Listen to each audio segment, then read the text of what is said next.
Imagine this. You're standing on a block of rough-hewn wood. The only thing you're wearing is what's left of your undergarments. Thin, tattered lace that does nothing to hide your shame. The sun beats down on your skin, but you're shivering. A deep, uncontrollable cold that comes from pure terror. 100 hungry eyes are on you. Miners and ranchers with dirt under their nails and cruelty in their grins. This was Sarah Coleman's reality, and in the next 5 minutes, she was going to be sold to the highest bidder. She tried to hold her head high, to remember the Boston society girl she used to be. But that girl was gone, lost somewhere on the dusty trail west, buried with her father. Now she was just property. Her breath hitched, her full lips parted as she scanned the crowd. The faces blurred into a single, leering monster. Then one face sharpened, pulling into focus. Elijah Stone, a saloon owner with a reputation as black as his heart. A gold tooth glinted in his mouth as he licked his lips, his gaze crawling over her like a physical violation. He wasn't just looking at her, he was imagining all the ways he could break her. "I'll break her in," he growled, the sound low and guttural. He held up a fistful of coins, the metal glinting in the merciless Nevada sun. He wanted to own her, to put her to work in the dark, smoky rooms above his saloon. Sarah's heart hammered against her ribs, a frantic bird trapped in a cage. Her body trembled as Elijah's men started to move, their laughter a raw, hungry sound that promised a fate worse than death. They were closing in. This was it. Her life was over. And then a shadow fell over the crowd. It moved with a purpose that parted the sea of dusty bodies. A man emerged, tall and broad, his hands weathered from work, not cruelty. He wasn't smiling. He wasn't leering. His gray eyes, burning with a fire she couldn't quite name, cut through the noise and the heat and locked directly onto hers. His stare was intense, possessive even, but underneath the hardness, there was something else. Something that made the air crackle. Something dangerous. The auctioneer, a greasy man with a sweat-stained collar, was about to bring the hammer down for Elijah. $300, a voice declared, rough as gravel. The entire town square went silent. Even the wind seemed to hold its breath. $300 was a fortune. It was a man's life savings. It was the price of a small ranch. It was the price Jacob Tanner just paid for her. The crowd froze, turning to stare at the quiet rancher. Elijah's smile twisted into a venomous snarl. He took a step forward, ready to challenge, but Jacob moved to block him. He didn't say a word. He didn't have to. His presence was a solid wall of granite between Sarah and the monster who tried to buy her. Sarah's skin flushed, but this time it wasn't from shame. It was from the heat of Jacob's gaze. It felt like he could see right through her, past the tattered lace and the fear, into the very core of her soul. Was this salvation, or had she just traded one cage for another? She was alone in the vast, unforgiving desert, owned by a stranger with secrets in his eyes as deep and dark as a midnight canyon. What do you think his intentions were? A hero or something else entirely? Let me know in the comments below and stick around because this trail is just getting started. Sarah's bare feet scraped against the rocky trail. Every jolt of the horse sent a fresh wave of pain through her, but it was nothing compared to the storm raging inside her. Jacob's horse, or a powerful mare named Daisy, carried them away from the dust-choked square of Calico Junction, away from the leering eyes and the sound of Elijah Stone's curses. Her tattered undergarments were a constant, humiliating reminder of her situation. They clung to her sweat-slick skin, the lace riding up her thighs with every step the horse took. Jacob sat behind her, his arm a solid presence around her waist, steadying her. His calloused hand brushed against her bare skin, and a shiver that had nothing to do with the evening chill ran down her spine. She could feel his breath, warm and uneven, against her neck. His body was so close she could feel its heat, a forbidden warmth that stirred something deep in her core. He was a wall of muscle and quiet strength, a stark contrast to the pampered, cruel men she'd known back in Boston. But his eyes never strayed. They were fixed on the horizon, as if looking at her for too long might cause him to lose control, to unravel some tightly wound part of himself. He hadn't spoken a single word since he'd lifted her onto his horse. The silence was heavy, thick with unspoken questions. As the sun bled gold and crimson over the mountains, the ranch came into view.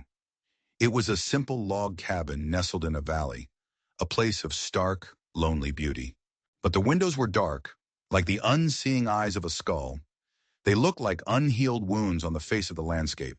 A sense of dread, cold and sharp, pierced through Sarah's confusion. Jacob reined in the horse and dismounted in one fluid motion. He reached up for her, his hands circling her waist. For a moment they lingered there, his thumbs brushing against her hips. The touch was electric. He pulled his hands away as if he'd been burned, his face a mask of stone. "You'll work for wages," he said, his voice gruff, avoiding her eyes. "Cook, clean, whatever you're willing to learn. You're no slave here, Sarah." She nodded, the word slave sending another tremor through her. But a new kind of doubt crept in. In her experience, especially after what happened in Boston, men's kindness always came with a price. Charles Whitman's charm had been a beautiful mask for his lies. Lies that had branded her a thief and forced her to flee for her life. This man, Jacob, had spent a fortune on her. What did he really want? He led her inside the cabin. The air was stale, thick with the smell of dust and loneliness. Men's clothes were piled on a chair. A layer of grime coated the table. This was not a home. It was a shell. A place where someone existed, but didn't live. Jacob pointed to a narrow, steep staircase leading to a loft. "Your room's up there," he said. His voice caught on the next words. It was. My daughter's old space. Sarah saw it then. A flicker of raw, gut-wrenching pain in his gray eyes.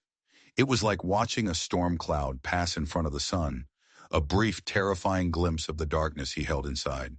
The moment was gone as quickly as it came, his expression once again unreadable. He took a thick wool blanket from a chest and draped it over her shoulders. The rough fabric was a comfort against her bare skin, a small shield against the chill of the cabin and the deeper chill of her fear. She climbed the stairs, her legs shaky. The room was small, a simple quilted bed pushed against one wall. But then she saw it, a shelf of books. Shakespeare, Dickens, Keats. They gleamed like lost treasures in the dim light. In her old life, she'd loved books more than anything. Her fingers, smudged with dirt, traced their spines. An ache, sharp and profound, pierced her heart. It was an ache for the life she'd lost, for the person she used to be. Downstairs, she could hear Jacob's heavy boots scuffing against the floorboards, the sound echoing the turmoil in her mind. Did he see her as a burden he was forced to endure? A charity case? Or was she something more? That night she couldn't sleep. The silence of the valley was unnerving after a lifetime of city noise. She sat on the edge of the small bed, holding a volume of Elizabeth Barrett Browning's poetry, but the words were just black marks on a page. Her mind was racing. Suddenly, a floorboard creaked on the stairs. Jacob appeared in the doorway. He wasn't looking at her, but at a spot on the floor just past her feet. He held something in his large, calloused hand. A single, perfect wildflower, its purple petals a vibrant splash of color against his rough skin. "Found this by the creek," he mumbled, his voice so low she barely heard it. He stepped into the room, placed the flower in an empty cup on the dresser, and then retreated as if the small room couldn't contain both of them. His quick retreat felt like a rejection, as if he regretted the small act of kindness as soon as he'd done it. Sarah stared at the flower. It was a fragile, beautiful thing in a world of dust and hardship. A symbol of something she couldn't yet understand. Was it a peace offering or a warning? Days turned into a week. Sarah threw herself into the work, desperate to prove her worth, to pay back the impossible debt she owed. But she was a city girl. Her soft hands fumbled with the heavy iron pots. Her first attempt at making bread was a charred, inedible brick. She felt useless, clumsy, a constant disappointment. But Jacob was patient, impossibly patient. He never raised his voice. He simply showed her, again and again, how to do things. One afternoon he stood behind her, guiding her hands as he taught her to knead dough. His voice was a low rumble by her ear, his fingers brushing against hers, sending sparks of heat up her arms. The sensation was so intense, so unexpected, that she had to bite her lip to keep from gasping. She told herself it was just the warmth of the kitchen. She was lying. But at night, alone in her small room, the ghosts of Boston returned. She would see Charles Whitman's handsome, smiling face, hear his whispered promises, and then feel the crushing weight of his betrayal all over again. He had used her love, twisted it, and then thrown her away like trash. The memory was a poison, and it made her fear Jacob's quiet kindness more than any overt cruelty. His patience felt like a trap, a slow, methodical web she couldn't see being woven. One evening, they sat by the fire, the silence comfortable for the first time. The flickering light caught the curve of her cheek, the line of her throat. Jacob suddenly began to speak about his daughter Annie. He spoke of her boundless energy, her love for the very books that now sat on Sarah's shelf, her laughter that used to fill the lonely cabin. "She'd have liked you," he said, his voice thick with emotion. Then he stopped abruptly, his jaw tightening. He looked into the fire as if the words had been a betrayal to someone else, his late wife. The pain in his eyes was a physical blow. Sarah's heart twisted, not just for him, but for herself. She had to tell him. He deserved to know who he had saved. "I'm not what you think, Jacob," she whispered, her voice trembling. "I'm no good at this life. I'm not strong like you." The weight of her past was a physical thing, pressing down, suffocating her. "Back in Boston, I was accused of stealing a large sum of money from a bank." She waited for the flicker of judgment in his eyes, the cold withdrawal. "I didn't do it," she rushed on, "but no one believed me. The evidence was perfect. It was planted." Jacob's gaze softened, a deep, knowing sadness in his eyes. He didn't press for details. He just looked at her, really looked at her, and said, "You're here now. That's what matters." His words should have been a comfort, a lifeline, but they only deepened the mystery.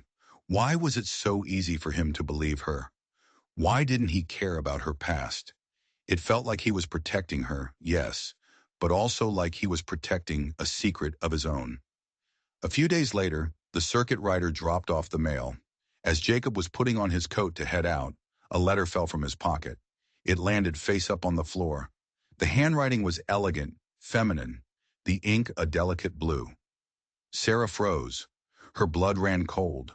A woman. There was another woman. Someone he loved.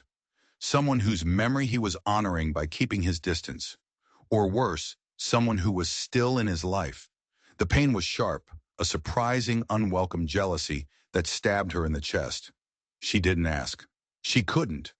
But the question burned in her mind, a poison that rebuilt the wall between them.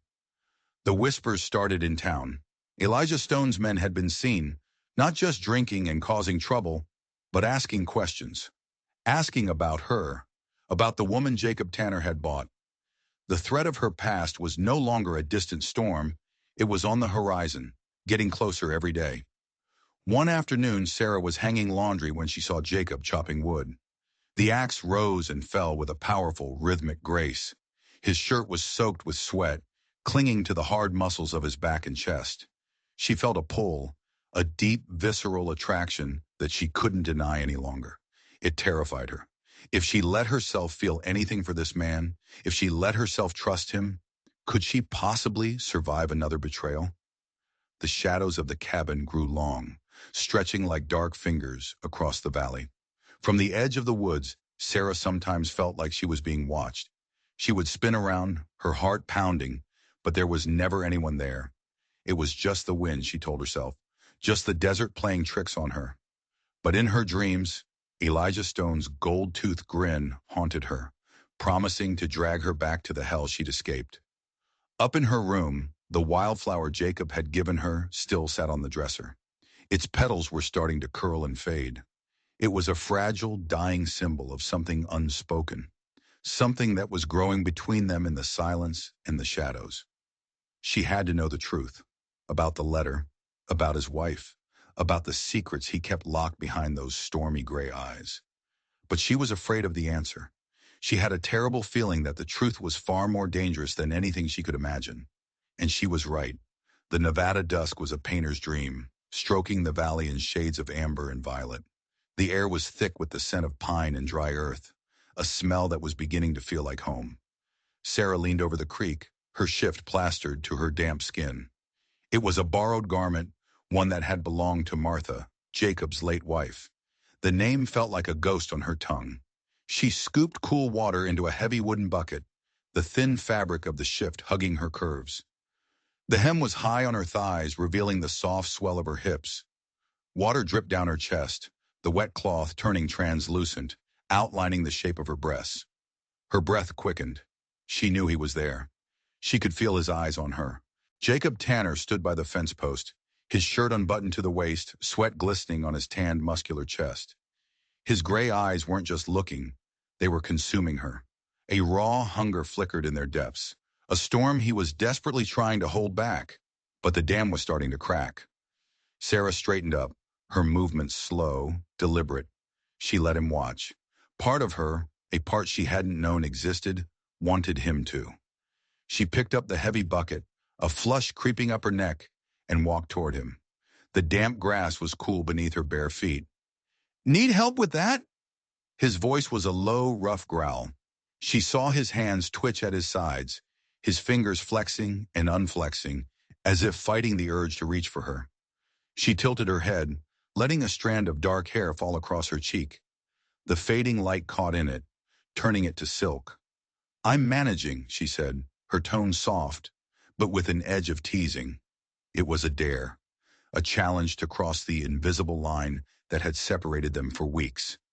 He did. He took one step, then another. He moved like a predator, slow and certain, until he was so close she could smell the leather, sweat, and wood smoke on him. He was close enough for her to feel the heat radiating from his body. His calloused hand brushed hers as he took the bucket. His fingers, rough against her soft skin, lingered for a fraction of a second too long. The touch sent a jolt of pure electricity through her. Her pulse hammered in her throat. She looked up, her eyes locking with his. His breath hitched, warm against her forehead. Her body swayed toward him, drawn by a force as powerful and undeniable as gravity. Jacob's hand slid from the bucket handle up her arm. The movement was slow, deliberate, a torturous exploration. He traced the curve of her elbow, his thumb stroking her skin, stopping just short of her shoulder. Her shift slipped slightly, bearing a strip of smooth skin, and his gaze followed the movement, his eyes darkening with a raw need he no longer tried to hide. Sarah's heart pounded so hard she thought it might break through her ribs. Her breaths came in quick, shallow pants. She leaned in, her lips parting, her body aching for him. The space between them was electric, heavy with unspoken want, with weeks of simmering tension about to boil over. A thin, white scar ran along his jawline. She had a sudden, overwhelming urge to touch it, to trace its path and learn its story. Her fingers trembled as she lifted her hand, hovering just inches from his face. His hand tightened on her arm, pulling her just a fraction closer, until her breasts were almost brushing against his hard chest. The world narrowed to the inferno of his body, the thunder of her own heart, and the promise of a kiss that could shatter them both. Then a sound, a faint clink of glass from the direction of the cabin. It was followed by the sound of a bottle rolling across the wooden porch. It was probably just the wind, but it was as sharp and final as a gunshot. The spell was broken. Jacob's hand dropped from her arm as if she'd burned him. His entire body went rigid, and he spun toward the cabin, his posture instantly transforming from that of a potential lover to a vigilant guardian. Sarah's breath caught in her throat, her skin still tingling, burning from his touch. But a cold dread coiled in her gut. The porch was empty, but she saw it too. A shadow moving beyond the barn. It was too fast, too furtive to be an animal. "Stay here, Sarah." Jacob's voice was low, urgent, laced with a command that was absolute. He was already moving, grabbing the rifle that was always propped against the porch rail. But she didn't listen. She couldn't. Her feet were moving before her mind could protest, the damp shift clinging to her like a desperate lover's grasp as she ran after him. The smell hit them first. Sharp, acrid smoke, curling from the barn's loft. Then they saw them. Flames. Greedy orange tongues licking at the dry hay he'd stored for the winter. Jacob cursed a raw, furious sound. He broke into a full sprint toward the blaze, his shirt flapping open, revealing the taut, corded muscles of his back. Sarah didn't hesitate. She ran back to the creek, grabbed the bucket of water she'd dropped, and ran toward the fire. The water sloshed over the rim, soaking her through. The cold shock, a stark contrast to the fire's oppressive heat. "Get back!" Jacob shouted over the roar of the flames, his face a mask of fury and fear. Fear for her, she ignored him. She threw the water at the base of the fire, her arms trembling with the effort. Their eyes met through the shimmering haze of heat and smoke. His were fierce, blazing with a protective instinct that stole her breath. Hers were blazing with defiance. This was her home now. She would fight for it. The heat of the flames was a terrifying echo of the fire that had sparked between them just moments before. It was a dangerous, destructive force, and it threatened to consume everything. Shouts echoed from down the valley. Neighbors, drawn by the column of smoke, were riding hard. They arrived with buckets and blankets, their faces grim. Sarah worked alongside them, her hair falling loose, strands sticking to her sweat-slicked neck. Through the chaos, she felt Jacob's gaze on her, a quick, intense flick of his eyes before he turned back to the inferno. His hands clenched as if he were fighting more than just the flames. Hours later, it was over. The barn was a smoldering, half-collapsed ruin of ash and charred timber, but the house and their lives had been saved. Sarah collapsed by the creek, her chest heaving, every muscle screaming in protest. The wet shift was molded to her body like a second skin. Soot streaked her face and arms. Jacob knelt beside her. His own shirt was torn, his face smeared with black ash. He looked exhausted, but his eyes held a new light as he looked at her. "You fought like hell," he said, his voice raw. It was a mixture of pride, astonishment, and something deeper. Something that had been born in that heated moment by the creek and forged in the fire. She met his gaze, the memory of his touch, of his near kiss, still searing her skin. "This place is mine now too," she said, the words a quiet, fierce vow. But they both knew this fire was no accident. Lying near the barn, partially hidden in the trampled grass, was a scorched torch, a message, a taunt. This was Elijah Stone's work. But why? Was it simple revenge for buying her? Or was there something more to it? The question hung in the air, as thick and suffocating as the smoke had been. And tangled up in that question was another one, the one that still gnawed at Sarah's heart. The letter, the one penned in a woman's hand. Was she falling for a man who belonged to another? A man who was fighting a war she didn't understand? The night closed in around them, cold and silent. The whisper of the creek was a faint, mocking echo of the heat that had nearly consumed them, leaving them teetering on a razor's edge between desire and destruction. Sarah stirred the pot of beans, her hands trembling. The blizzard had descended on the valley without warning, a howling white monster that erased the world. Snow piled up against the windows, trapping her and Jacob in the small firelit cabin. It felt like they were the only two people left alive. Jacob stood by the door, shaking a thick layer of snow from his coat. His broad shoulders were tense, his face grim. The faint scent of the cold clung to him.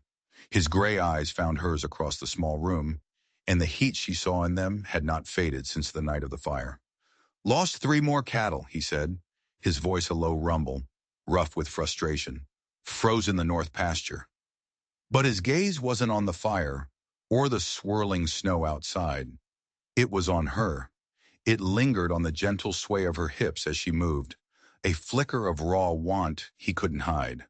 The tiny enclosed space of the cabin seemed to shrink, charged with the unspoken energy between them. She poured 2 cups of acorn coffee, the bitter, earthy smell filling the air. As she handed him one, her fingers brushed against his. The simple touch was like a lit match to dry tinder. Fire shot up her arm, and her breath caught in her throat. His calloused hand lingered for a heart-stopping moment, his thumb stroking the back of her hand before he pulled away. The weight of her secrets and the secret of that letter was a chasm between them. She couldn't bear it anymore. "We need to talk," she said, her voice barely a whisper above the wind scream. She set her cup down on the rough wooden table. About Boston. About why I'm really here. Jacob's jaw tightened, a muscle flexing along the hard line of his jaw. But he nodded, his eyes searching hers, as if he could see the scars she carried on the inside. She walked to the window, her silhouette a dark shape against the chaotic white fury outside. My name is Sarah Coleman, she began, the words feeling foreign in this new life.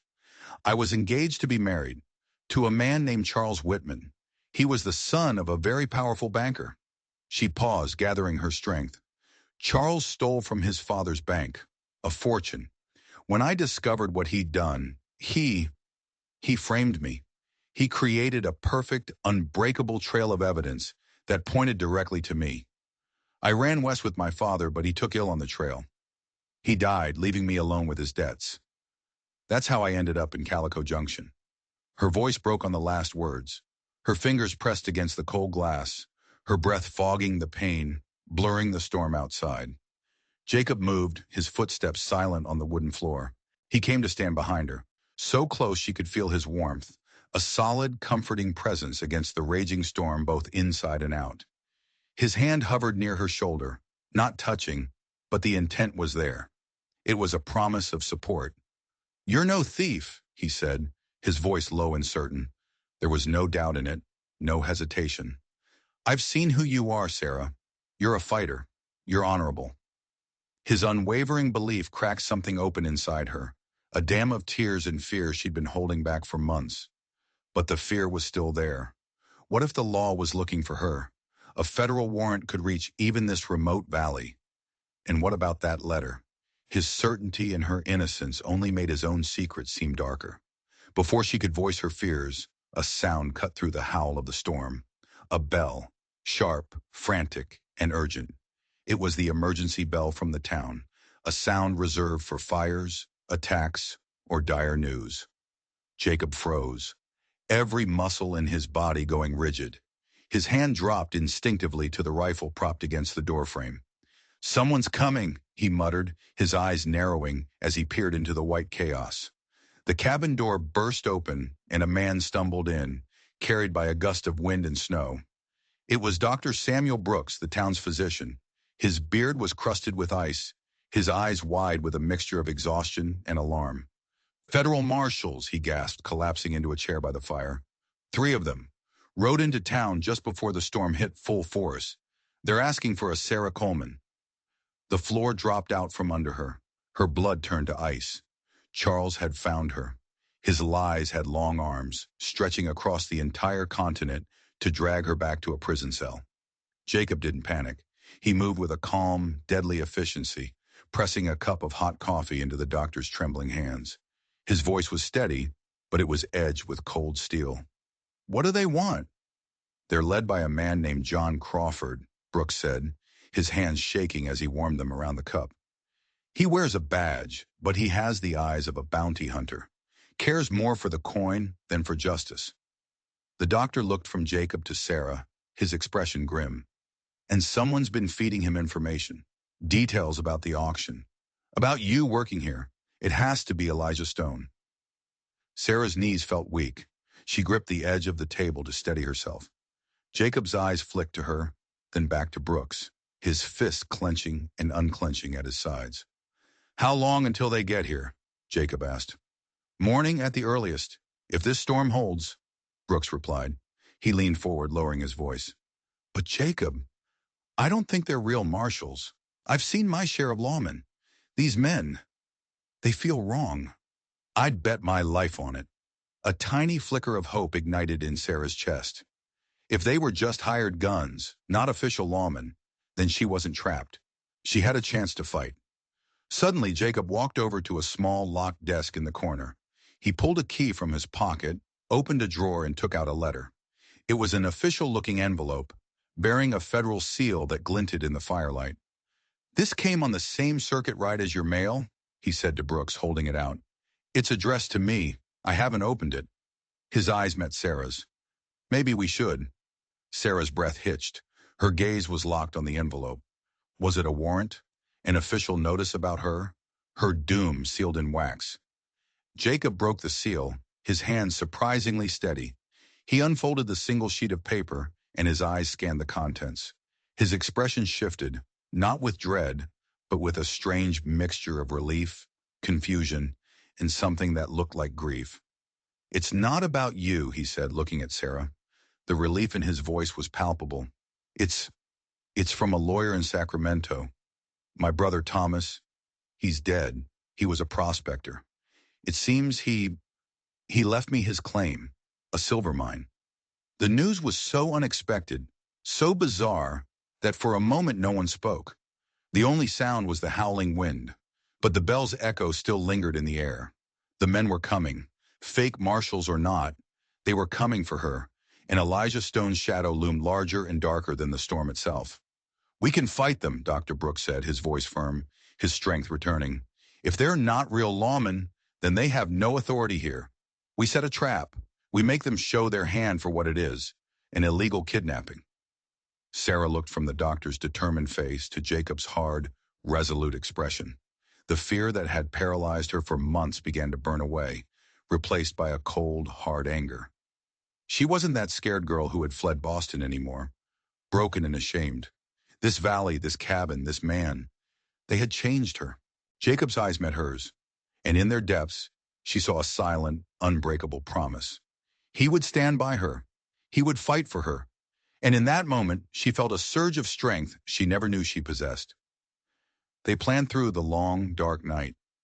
The fire burned low, its glow catching the curve of her neck as she leaned over the table, drawing a map of the ranch and the spilled flour.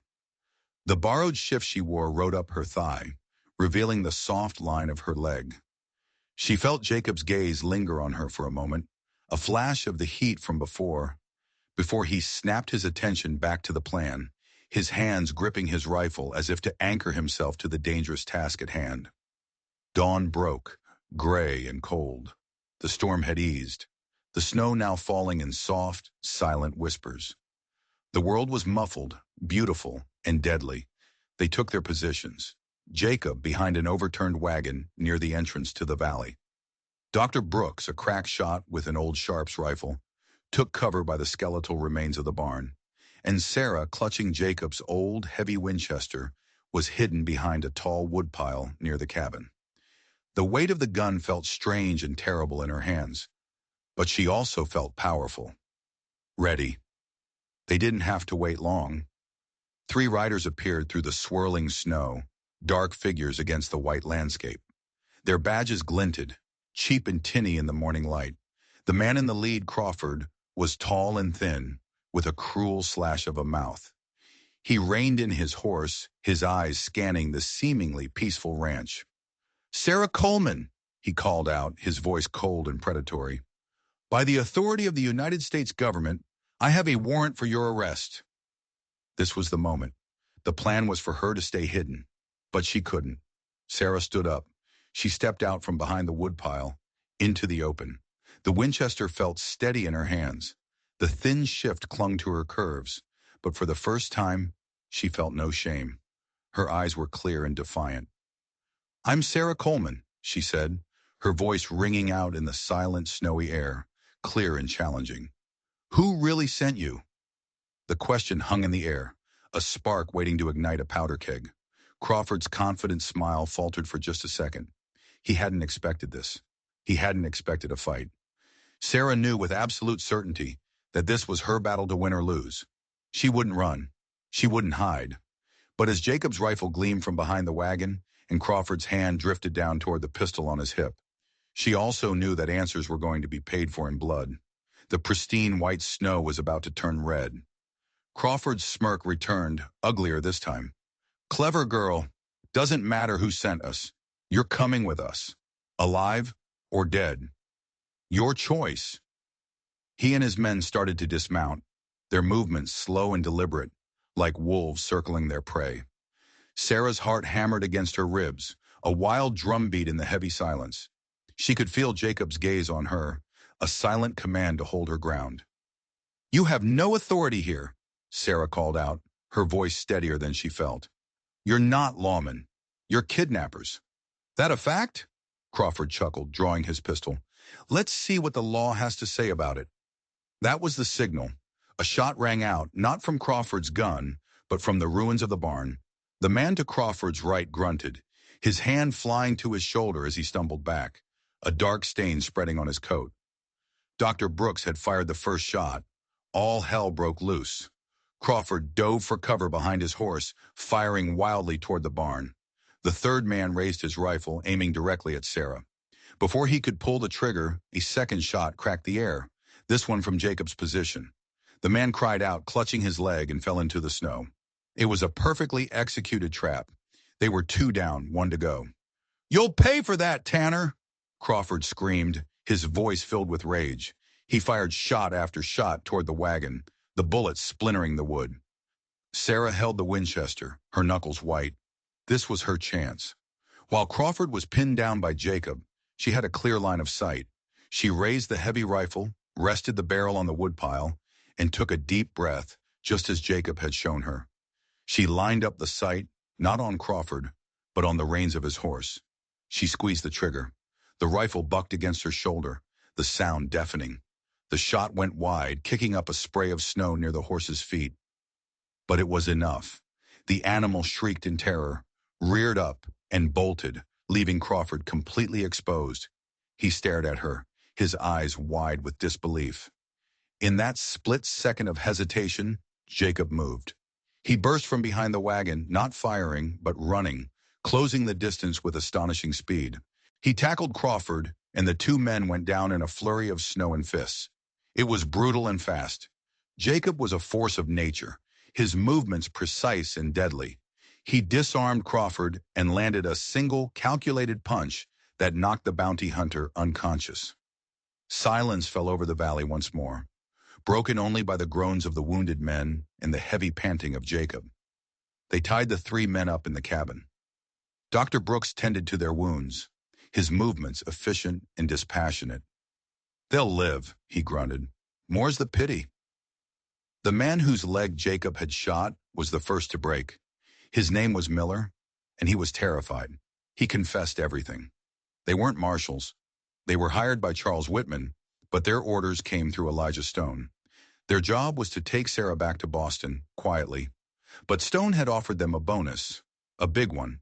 If they could find the package her father was supposed to have carried west, they could keep it.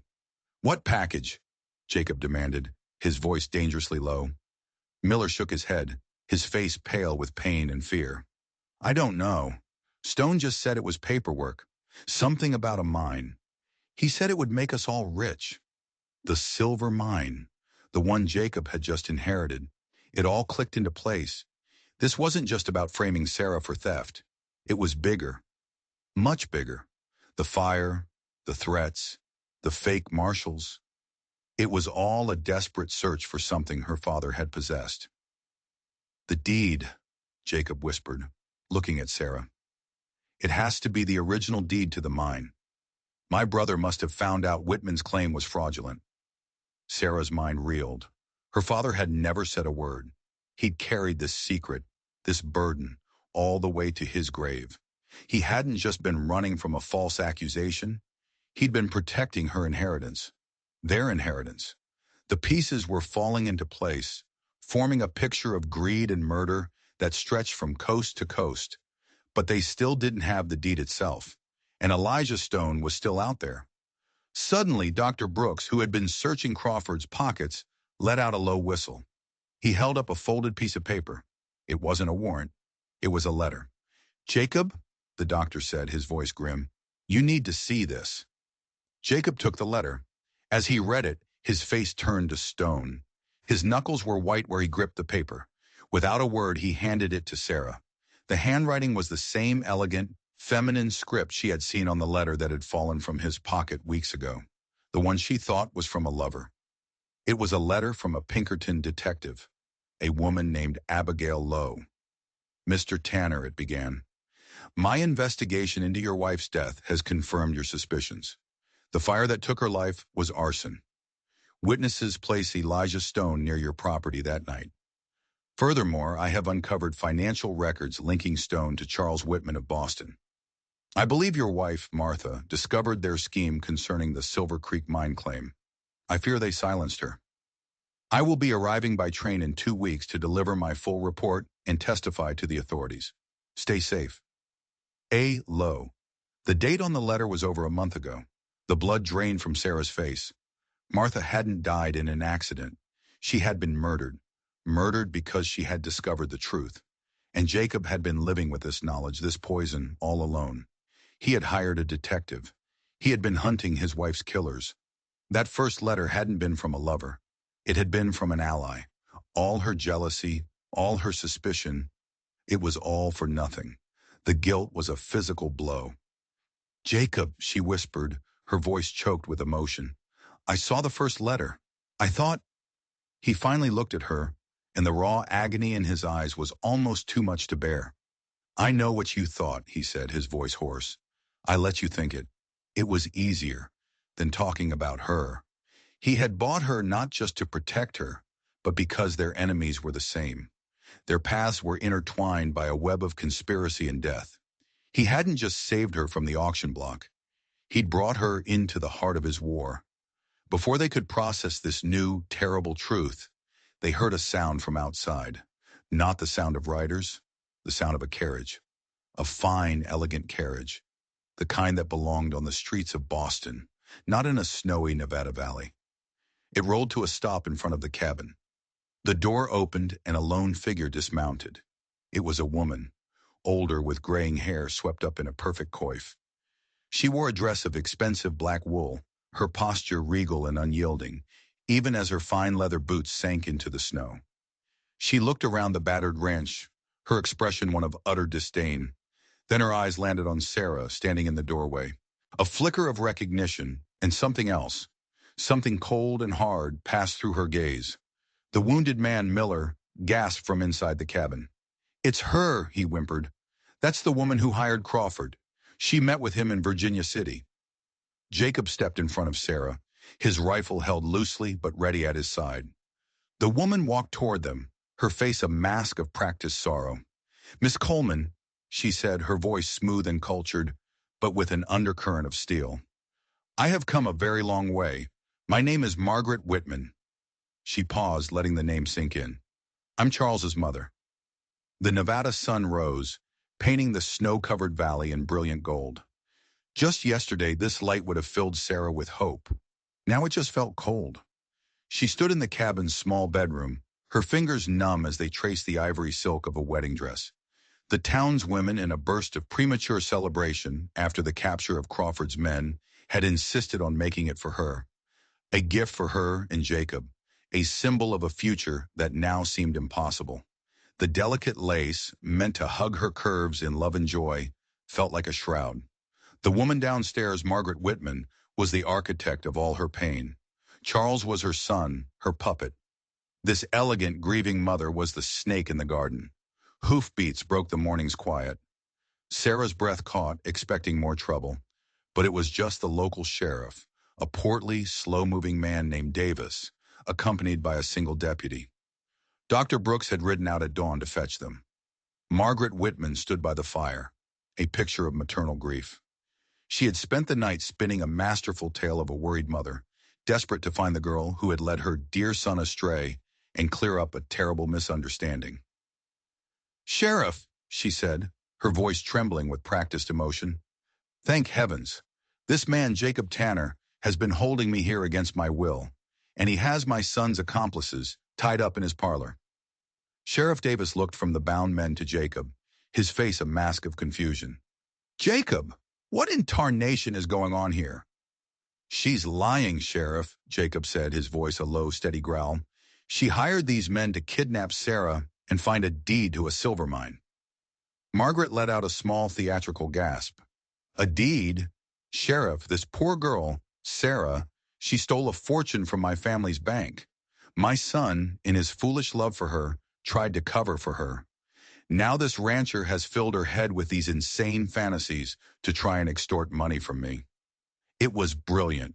It was her word, the word of a wealthy, respected Boston matriarch against theirs.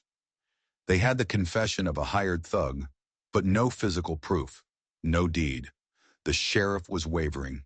He looked at Sarah, at her simple dress, her worn hands. Then he looked at Margaret Whitman's expensive clothes and her air of authority. "Sarah," he said, his voice laced with doubt, "is this true? Did you steal that money?" Sarah's heart sank. She opened her mouth to speak, but what could she say? It was her word against a mountain of forged evidence 1,000 miles away. The past had finally caught up. Its claws were closing around her throat. "I have the evidence right here, Sheriff," Margaret said, opening a leather satchel. She produced a stack of papers, bank records, forged signatures that looked identical to Sarah's. A wanted poster with her face on it. It was an airtight case. "All I want is for justice to be served, and for this poor, misguided girl to pay for her crimes." But as she laid the papers on the table, another document slipped out. It was folded and tucked inside the bank ledger. It was older, the paper yellowed with age. Sarah saw it, and her world stopped. It wasn't the handwriting she recognized. It was the seal, a small embossed crest of a wolf's head. It was her father's seal. He used it on all his personal correspondence. Before anyone could react, Sarah lunged forward. She snatched the yellowed paper from the table. "What are you doing?" Margaret shrieked, her mask of civility cracking. She reached for the document, but Sarah was too quick. She backed away, her hands trembling as she unfolded the single sheet of paper. It was a handwritten agreement, a partnership, signed by her father, Thomas Coleman, and Jacob's father, Elias Tanner. It detailed their joint claim on the Silver Creek lode, dated 20 years ago, and attached to it, with a wax seal, was the original hand-drawn survey map and the official deed. Her father hadn't hidden it. He'd hidden it in plain sight. He'd sent it to the Whitman Bank for safekeeping, back when he still trusted them, years before the betrayal. Margaret must have found it while fabricating the evidence against Sarah. She hadn't come west just to ensure Sarah's capture. She'd come to retrieve the final piece of the puzzle, the one thing that could undo her entire empire. "That's a forgery!" Margaret screamed, her face contorted with fury. "She's a thief and a liar! Arrest her!" But the sheriff was staring at the document in Sarah's hands. He was a simple man, but he knew the Tanner name. He knew the Coleman name, and he knew the look of authentic, aged paper when he saw it. "Margaret," Jacob said, his voice chillingly calm. "It's over." That's when she snapped. The mask didn't just crack, it shattered. Her eyes, no longer filled with feigned sorrow, burned with a cold, reptilian hatred.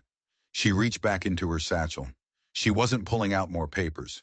She pulled out a small silver derringer. She moved with a speed that defied her age, grabbing Sarah and pressing the cold barrel of the gun to her temple. "The deed," she hissed, her voice a venomous whisper in Sarah's ear. "Give it to me, or this ends right now." The cabin fell silent. The deputy had his hand on his gun but didn't dare draw. The sheriff was frozen in shock. Jacob stood like a statue, his face a granite mask of controlled fury, his eyes locked on the gun at Sarah's head. "Let her go, Margaret," he said, his voice dangerously soft. "The deed first," she shrieked, "or I swear to God, I will paint this cabin with her brains." Sarah stood perfectly still, the cold metal a circle of death against her skin. Her mind was surprisingly calm. She looked at Jacob, at the love and terror warring in his eyes. She would not be his weakness. She would be his strength. Slowly, deliberately, she held out the deed. "Here," she said, her voice clear and strong. "Take it." As Margaret's eyes darted to the paper, her grip on Sarah loosening for a fraction of a second, Jacob moved. It wasn't a tackle. It wasn't a run. It was a single, explosive motion. He kicked the small table in front of him, sending it flying into Margaret's legs. She stumbled, her balance lost, and the gun fired, the shot going wild, shattering a window. In that same instant, Sarah dropped to the floor, rolling away.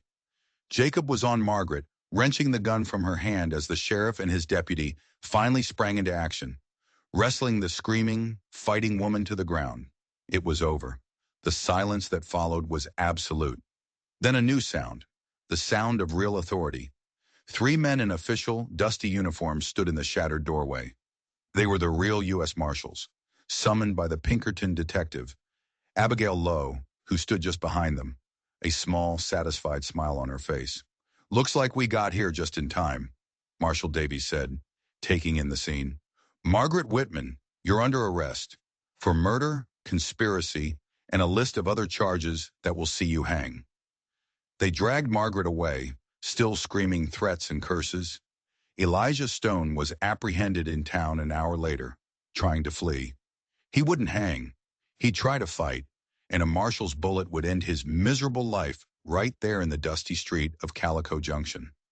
Sarah stood in the quiet cabin, the precious deed clutched in her hand.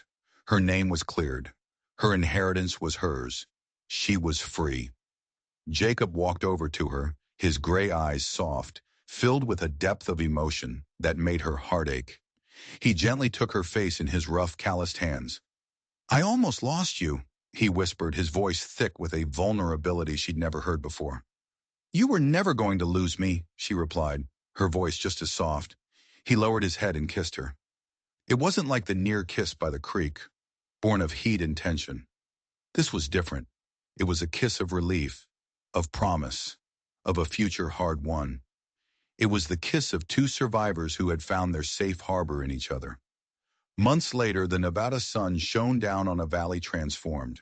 The Silver Creek mine was operational, bringing prosperity not just to them, but to the entire town of Calico Junction. The old cabin had been repaired and expanded, its windows no longer dark and wounded, but bright with light and life.